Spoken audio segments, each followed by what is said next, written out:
검찰과 경찰의 수사권을 조정하는 법안에 반기를 든 문무일 검찰총장이 오늘 급히 귀국했습니다. 문 총장은 3일 전이죠. 지난 1일 해외 출장 도중 수사권 법안을 정면 비판했습니다.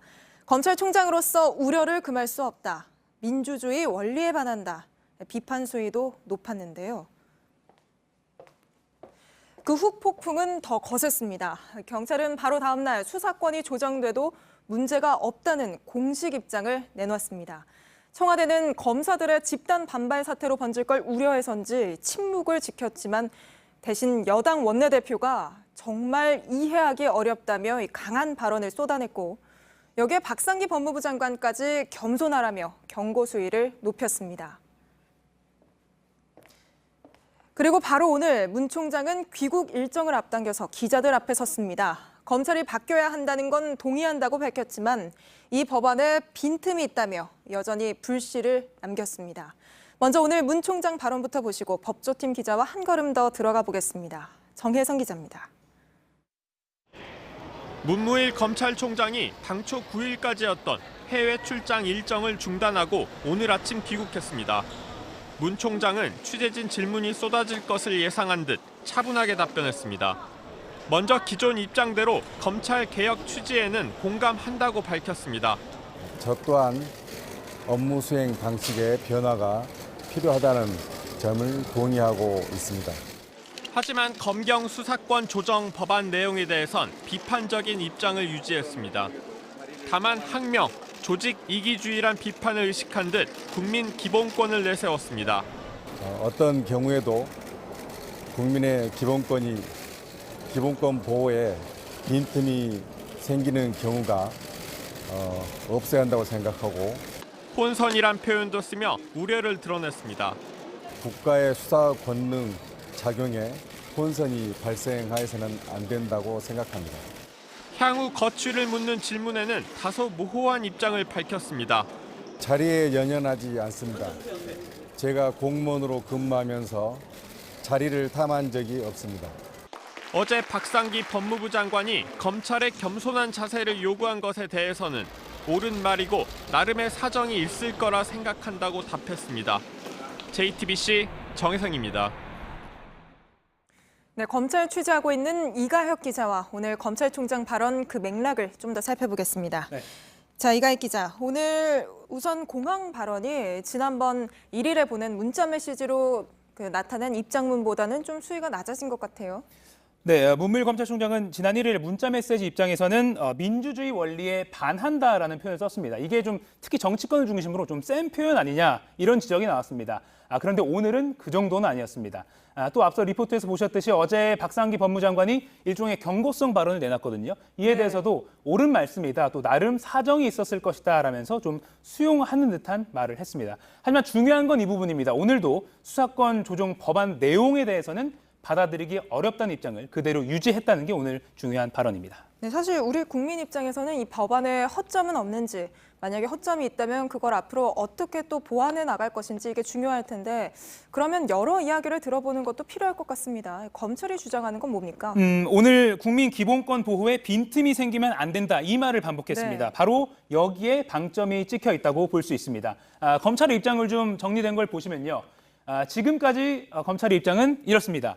수사를 종결할 수 있는 권한을 경찰에게 주면 안 된다. 만약 경찰이 사건을 그냥 좀 부당하게 덮어버리면 검찰이 다시 수사하기가 어렵다는 게 검사들의 지적입니다. 예를 들어서 강남 클럽 사건에 관할 지역 경찰이 연루됐던 이런 사건에 같은 경우에는 어떻게 할 거냐 이겁니다.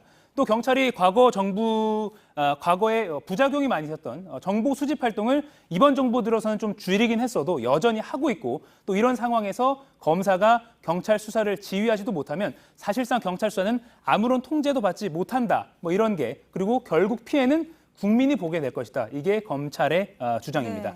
특정한 기관의 통제를 받지 않는 독점적 권능을 부여했다는 게 지난 1일에 문 총장의 비판 발언 지적이었는데 오늘 기본권 보호 빈틈이 생기면 안 된다. 이렇게 표현만 바꿨을 뿐 오늘도 내용을 그대로 반복했다고 볼 수 있습니다. 네, 그런데 귀국 직후에 문 총장이 주변에 좀 안타까운 심경을 밝히기도 했다고요?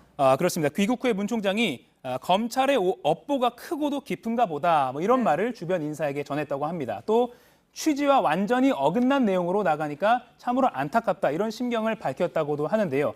자신의 입장 발표가 마치 정부 또 국회와의 대립 구도로만 해석되는 것이 좀 안타깝다 이런 입장을 밝힌 것으로 보입니다. 근데 오늘 문 총장이 공항에서 좀 기자들 질문에 답한 걸 보니까 뭐 앞으로 상세히 답할 기회가 있겠다 뭐 이런 이야기를 계속하던데 향후 일정은 좀 잡힌 게 있습니까? 네, 검찰 관계자에 따르면요. 일단 휴일인 6일까지는 총장의 공식 일정은 없다고 합니다. 다만 휴일 동안 거치든 또는 향후 수사권 조정 이 내용에 대한 추가 입장을 좀 어떻게 표명할 것인가 뭐 이런 거에 관련돼서든 깊은 고민을 할 것으로 보입니다. 귀국 후 첫 출근이 오는 7일인데 이르면 이날 바로 기자 간담회를 열고 입장을 밝힐 것으로 보입니다. 네, 알겠습니다. 이가혁 기자였습니다. 알겠습니다. 두 번째 키워드 볼까요?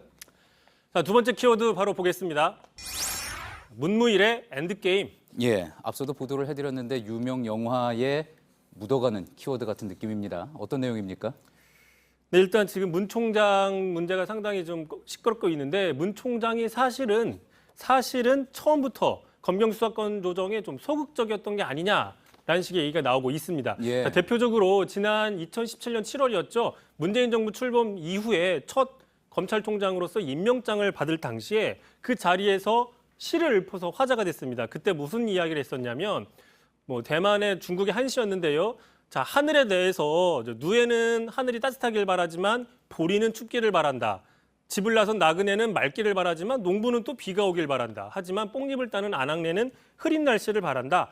자, 결국 각자 처지에 따라서 생각과 입장이 다르다라는 게 바로 이 한시의 주제입니다. 예, 기억이 납니다. 임명장 받는 자리에서 한시를 읊어서 화제가 되기도 했었는데 이제 결국은 이제 본인이 중심을 잡고 개혁하기는 쉽지 않은 상황이다. 이렇게 해석이 돼서 당시에도 약간 논란이 있었던 것 같습니다. 그 당시 제가 청와대 출입을 하고 있었던 시절이어서 이때 상황을 조금 기억이 할 수가 있는데 그래서 청와대 측에서는 결국 문 총장이 문재인 정부의 검찰개혁에 동참하리라고 판단을 했습니다. 그래서 뭐 이런 부분들에 대해서 크게 개의치 않는 분위기가 그때 감지가 됐습니다. 실제로 문 총장도 당시 임명장을 받으면서 자, 개혁을 추진할 기회를 준 데 감사하다. 분명히 이렇게 이야기를 했습니다. 하지만 지금 보면 그게 아닌 게 아닌가라고 추론할 수밖에 없다라는 얘기도 볼 수 있을 거요. 예. 또 조국 민정수석이죠. 파트너죠. 청와대. 조국 민정수석과도 상당히 종종 부딪혔던 걸로 확인이 되고 있습니다. 조 수석이 지난해 5월이었습니다. 검경 수사권 조정안에 대해서 발표하기 직전에 이런 얘기를 했습니다. 자, 내가 검찰 수사에 개입한 적이 있느냐. 나도 나도 문 총장 일에 일하도록 두는데 왜 당신은 내 일을 못하게 하느냐. 자, 대통령 공약을 이행하는 게 내 일이다. 이렇게 문 총장한테 이야기를 한 걸로 알려지고 있습니다. 예. 자, 당시 특히 조 수석 같은 경우에는요. 검경 수사권 관련해서 이거는 대선 공약이다라고 찍어서 각 기관에 보냈다고 합니다. 그만큼 의지를 가지고 추진하려고 했던 건데 또 있습니다. 게다가 그런 상황에서 문 총장은 지난해였죠. 역시 강원랜드 채용비리 의혹 수사를 할 때 그 수사단을 뭐 외압을 넣었다. 아니다. 이런 논란들이 있었고 이때도 역시 청와대에서는 상당히 좀 껄끄럽게 생각하기도 했었습니다. 예. 자, 문 총장의 임기가 이제 7월까지고 한 2개월 정도 남았죠. 그 사이에 또 어떻게 상황이 전개될지 잘 지켜봐야겠습니다. 잘 들었습니다. 비하인드 뉴스 이성대 기자였습니다.